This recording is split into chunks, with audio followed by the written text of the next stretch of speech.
Gaming connects millions around the world, but not everyone gets to play on an equal level.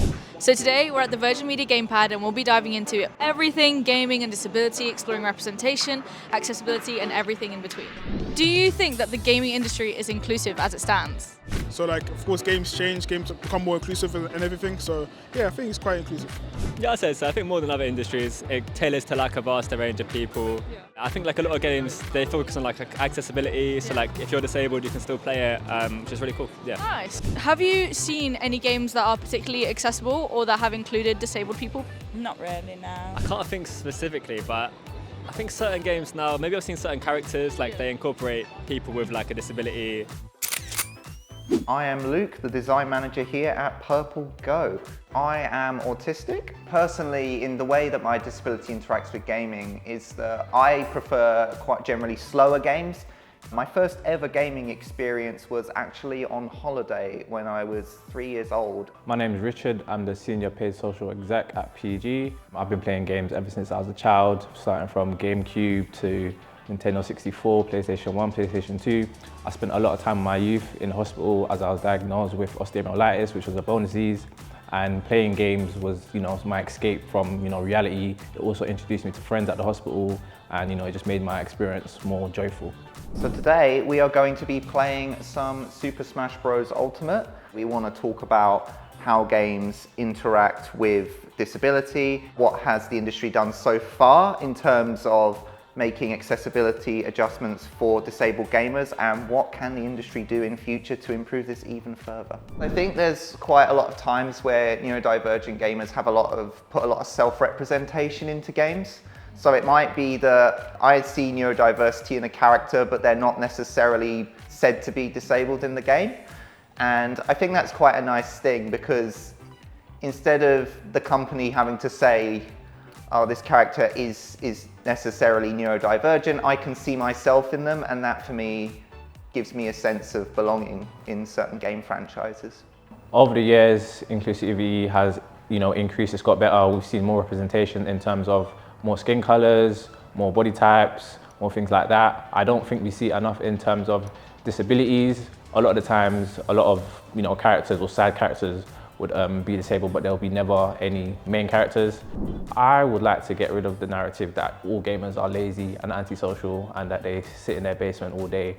A lot of the time, gaming is a way to escape reality. You might have had a long day at work, you might have been stressed out, and gaming is something that can take you out of it and put you in a happy place. I think gaming is actually a very social thing, especially in 2025 when we see a lot of gaming competitions and social scenes based around different gaming franchises. In addition to playing computer games, I also play a lot of tabletop games as well. And that has very much a social element at the core of it as well, which means that I'm getting out, talking to people and experiencing different things. I go on my For You page on TikTok every morning before I start work, and I'm seeing a whole bunch of different streamers from skin color, races, disabilities, having fun, and they're building a community. And as we see more of that, we see more of the community grow. One particular creator that I came across was Steve Saylor. He has a visual impairment, but he does a lot of content in and around the accessibility of gaming, in and around inclusive features. As a neurodivergent gamer, I definitely see communities that I am involved in where for a lot of neurodivergent people, they feel quite included. And the reason for that is because maybe they see themselves in the game a bit, or the community itself has a high proportion of neurodivergent people in it. This is just in everything in life. The more we see something happen, the more it becomes a normality, and it becomes a thing where it's not something you have to think about. So it's not specifically the disabled gaming community. It's more so they feel more a part of the community. I think one thing that I currently don't see in gaming that I'd like to see is authentic representation of disabled characters, specifically main characters, which I think is a point that Richard spoke about earlier. And for me, I think what that looks like is not just putting a character in the game who is disabled. They became disabled because they did an experiment and it went wrong. I think we need to see less of that and more of things like characters who have other types of disabilities where they are disabled, but it's not necessarily a part of their character. So we've seen games become more inclusive in terms of representation. For example, FIFA in the last 5 years introduced women into playing, and also NBA introduced women. These women have been playing sports for decades. From the business side, they're probably thinking what's popular, what makes sense, how could we push this. But from our side, like we said, we've been seeing these people play sports for years. It's been popular.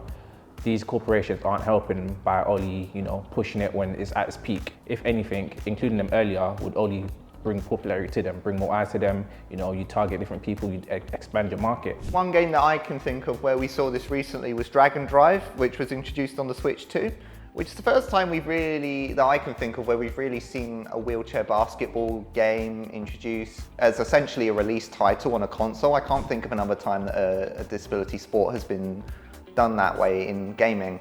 It was a good start, but I feel like there was definitely more that could have been done with that game from the get-go. I'd like to see games like that being showcased more in a more higher level, in a more nuanced way, but also in a more platformed and a more mainstream way, because that game was a bit more hidden compared to some of the more big release titles like Mario Kart World, and I think if there had been a bit more of a balance, more awareness of it, more people might have enjoyed it. Following up from that point, the Paralympics has been growing every year more and more and more.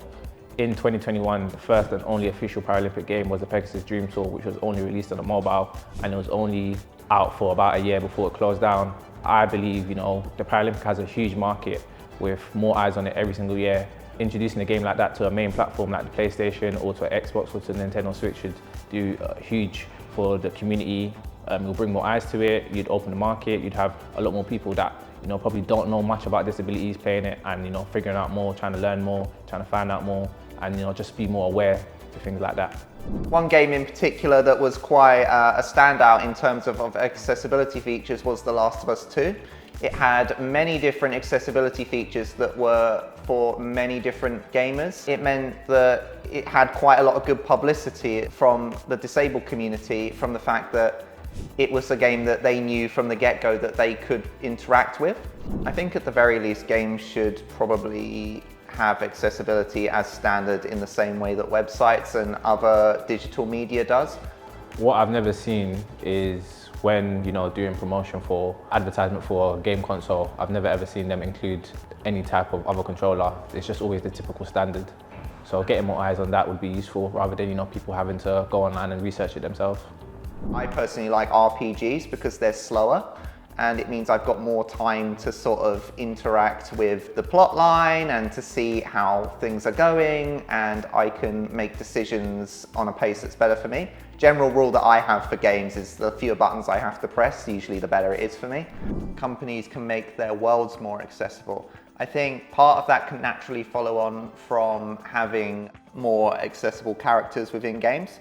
So I think if games introduce more accessible characters, especially and inclusive characters, especially in the disability space, hopefully the worlds will also reflect what we see in terms of disability. So I'm thinking games that are based in and around cities. We could see small things like maybe ramps on buildings, lifts alongside stairs. When it comes to the accuracy in and around representing disability and inclusion within games, definitely one thing that stands out is how customization plays an important role in that. There are certain games like The Sims, for instance, which do have specific expansion packs to create and customize characters in a way that represents the wider lived experience and the wider diversity of society.